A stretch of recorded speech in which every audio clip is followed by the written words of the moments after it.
Hutan mangrove atau disebut juga hutan bakau adalah hutan yang tumbuh di atas rawa di pesisir pantai.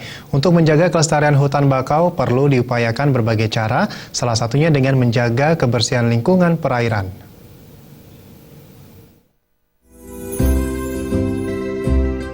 Untuk menjaga kelestarian hutan bakau atau mangrove perlu dilakukan berbagai upaya, salah satunya menjaga kebersihan pantai. Kepala Dinas Peternakan, Perikanan dan Kelautan Kota Denpasar, Ana Agung Gede Bayu Brahmaste mengatakan, selain menjaga kebersihan pantai, perawatan mangrove dengan mengganti yang sudah tua atau mati juga perlu digiatkan.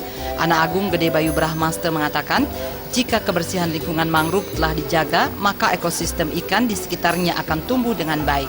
Menurutnya, hutan mangrove perlu dijaga karena memiliki berbagai fungsi seperti sebagai penahanan abrasi pantai dan peresapan air laut ke daratan.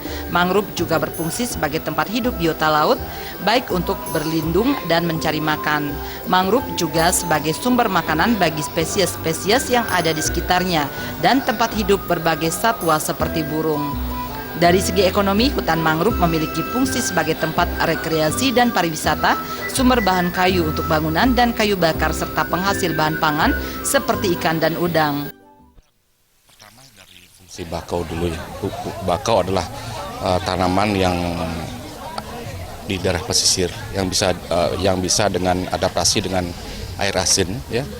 Kalau kita sekarang fungsi bakau adalah pertama sebenarnya tempat habitat daripada hewan-hewan air ya, tempat dia bertelur segala macam, berkembang biak, sehingga harapan kita dari segi ekonominya nanti kalau memang itu diharapkan dijaga dengan baik, masyarakat akan menambah hasil manfaat di sana.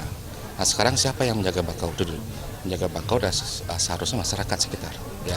Nah ini harus menjaga bakau. Terus gimana bakau itu tumbuh? Nah, bakau tumbuh dalam hal seperti sekarang ini adalah yang penting adalah perawatan ya. Kalau menanam bakau sih semua orang bisa ya. Ada bibit, kita sudah di kelompok sudah belajar untuk membibitkan bakau.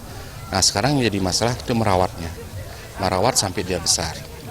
Dan kemudian ada beberapa bakau yang seharusnya diganti karena sudah tua, nah itu diganti. Nah itu adalah fungsi nanti ada regenerasinya seperti itu. Nah, yang terakhirnya ada bakau adalah fungsi mitigasi bencana. Kalau kita bisa bicara ini adalah green belt. Jadi karena kita wilayah laut, kalau ada masalah abrasi, kemudian tsunami, ini bakau ini kan jadi penghalang. Nah itulah fungsi bakau di luar untuk kepentingan perikanan sebagai fungsi sebagai green belt. Nah kalau kita di Denpasar khususnya memang daerah kita kecil, daerah perkotaan, bakau adalah salah satu sumber paru-paru kota seperti itu. Kalau menjaga bakau itu agar pertumbuhannya bagus, apa Pak? Yang pertama medianya, artinya media dalam hal ini perairannya ya. Sebenarnya kalau kita berbicara masalah perairan di pesisir, di sana ada, kalau kita bicara perikanan, itu ada nutrisi yang dari sungai ya, dan kemudian dari laut yang akan membawa diganggu. Ya, yang biasa mengganggu adalah pencemaran. Baik itu saya sebutkan tadi masalah sampah plastik, karena itu akan menutup akar bakau, menyebabkan bakau mati. Maupun polutan lainnya, seperti tumpahan BBM, segala macam, itu menyebabkan bakaunya mati.